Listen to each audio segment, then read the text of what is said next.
OpenAI launches ChatGPT Atlas browser to challenge Chrome's dominance. OpenAI has released ChatGPT Atlas, an AI-powered browser that embeds ChatGPT directly into web pages, allowing users to summarize content, compare products, and automate tasks without copy pasting between tabs. Designed to make browsing conversational and context-aware, Atlas positions ChatGPT as a full digital assistant integrated into users' daily workflow, challenging Chrome's long-standing dominance. But you're saying, John, that Comet is even better than the new Atlas browser. Have you played with both?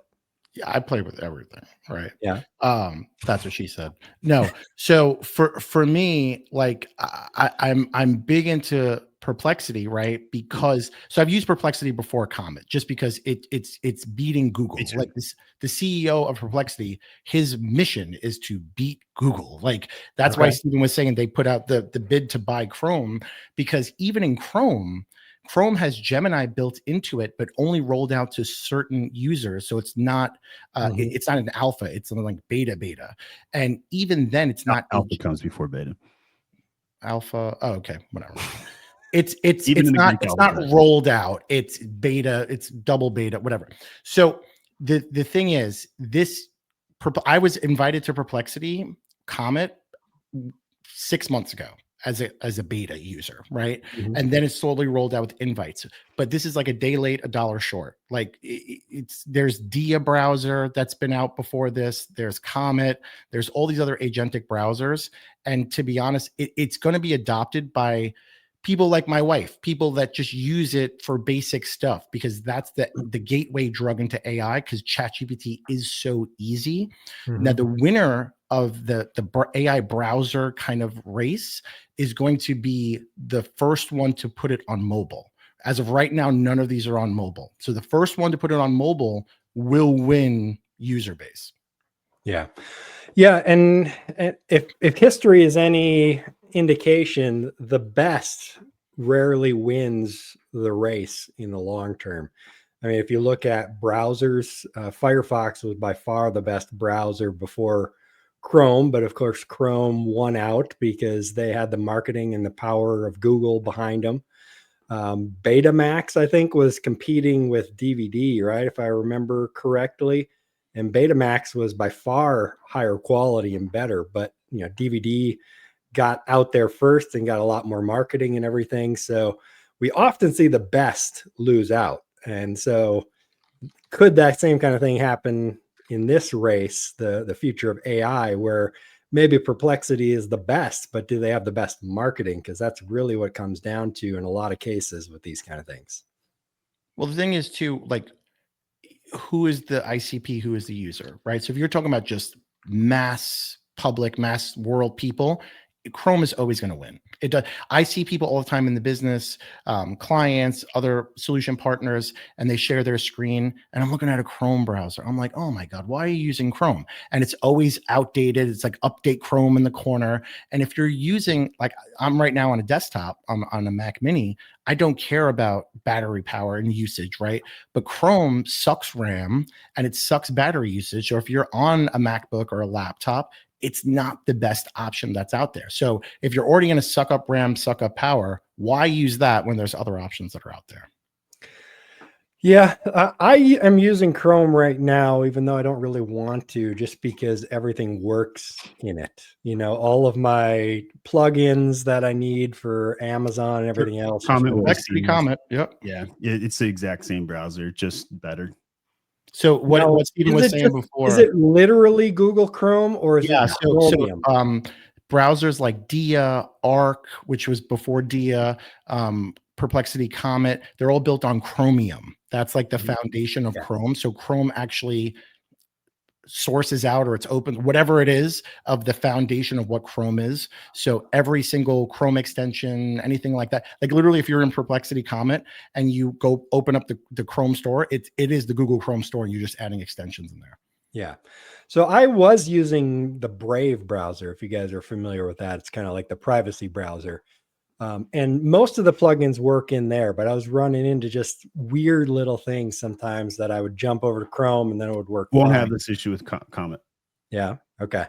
I'll have to give it a try because I don't want to use Chrome, but I've just been using it because it just works for everything. So the biggest reason why people don't shift off a product is because of how hard it is to leave it typically. And in this particular instance, it is instantaneous.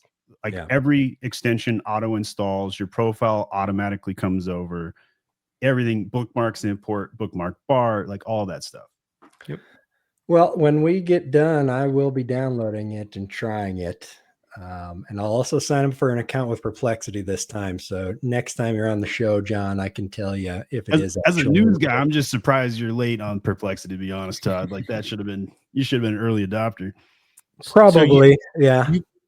I pay for Perplexity Pro, which is like the run-of-the-mill $20 a month plan. Yep. They have the Perplexity Max, which is like, I think $200 a month. I don't recommend that. The only value you get with that one is you get, so if you were to go like Todd, go to like Perplexity, just regular Perplexity, not the Comet, like just Perplexity AI.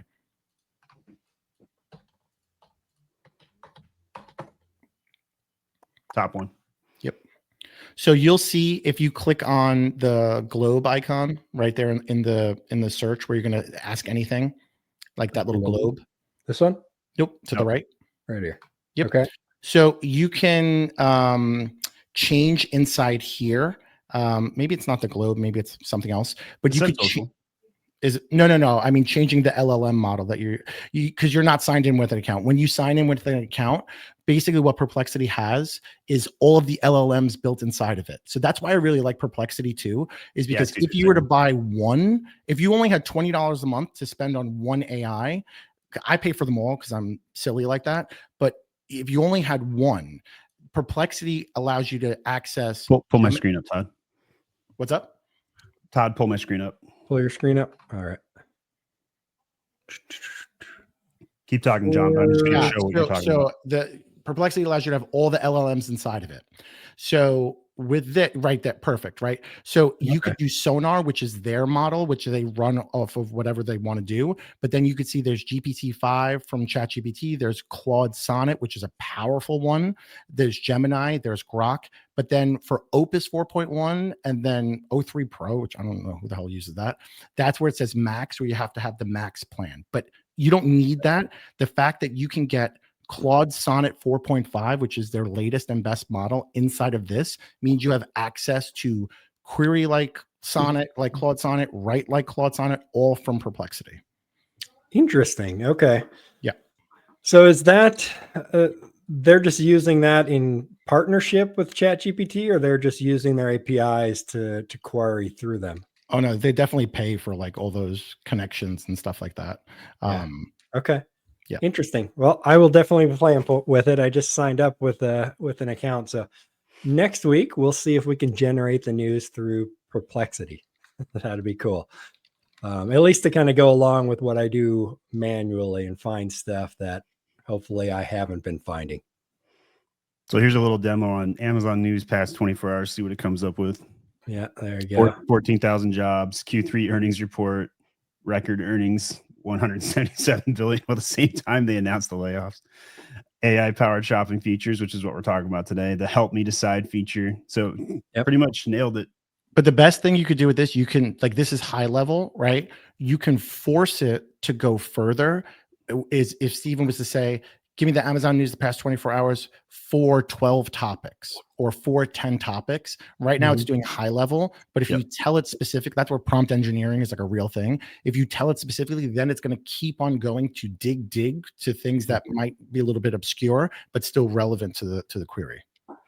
Yes. Yeah. And another important thing to remember too is you actually want to use AI to build out your prompts, even because you can type everything you want in regular English and then tell it to build those prompts and keep tweaking it to get it better and better. Yep. Who has time to do that, though, is my question. like depends what you're trying to do and how much time it's going to save you, you know? People just want the Star Trek beam me up, Scotty, computer turn on, do what I want, and do my laundry. They don't want to have to like become an academic scholar to adopt this shit. Like, well, they don't need to, but they're just going to get high level stuff. It's the people that really tap into it, like me, where I have a Gemini Gem, which is like a custom GPT, but for Gemini. and I have a prompt basically enhancer. So I type in a regular query from a prompt and it knows to give me that really, really substantial.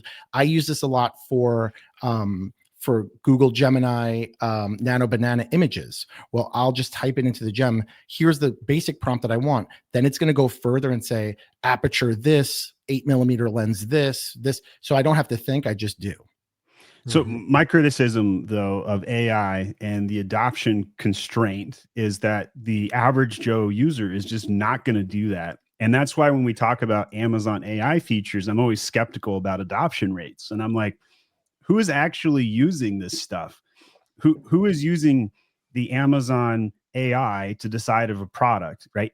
And I know there's millions of searches in there, but in the grand scheme of the billions of actual searches that happen, so that's why I'm always like debating the impact of AI. And I think it's totally overblown. And I think, just like the .com bubble, we're in an AI bubble right now. It'll burst within the next 2 years, no question. We'll see a bunch of venture capital burn and churn, just like what happened with the aggregators coming into Amazon. And they come in and buy a bunch of Amazon brands, they mess everything up, then they leave, and now they're all in bankruptcy. Now there's some of them are even trying to sell their bankrupt brands to retail arbiters to try and get rid of their stock. So we'll see the same thing happen with AI, but it's an AI war right now. And I think, kind of turning back to Google's AI, which is slow adoption, slow build, slow churn. But when Google shows up, though, their product will be better than everybody else's. And I think that's what we're seeing with Nano Banana and Gemini. They're super late to the game, but when they showed up, that was a splash. Yep. And so I don't think Amazon is going to do anything close to that level of AI with what they're doing. So their excuse of the layoffs, I think it's just an excuse to sell the narrative, but they were just bloated. And they have a bunch of people that have just done the bare minimum stuff hanging around. They're like, hey, when you fire one or two people, you're looking at a lawsuit, but when you do a 13,000 person cut, that's a layoff and nobody's taking you to court. Yeah. But the funny thing is, like Steven said, talking about the AI shopping feature, I don't use it. I default to like my wife who's on her phone, right? And I ask her, have you used this before? She's like, I didn't even know that was a thing. It's not really going to be adopted by the masses until they force Rufus and all this AI to be in that coveted top search bar. Nobody wants that.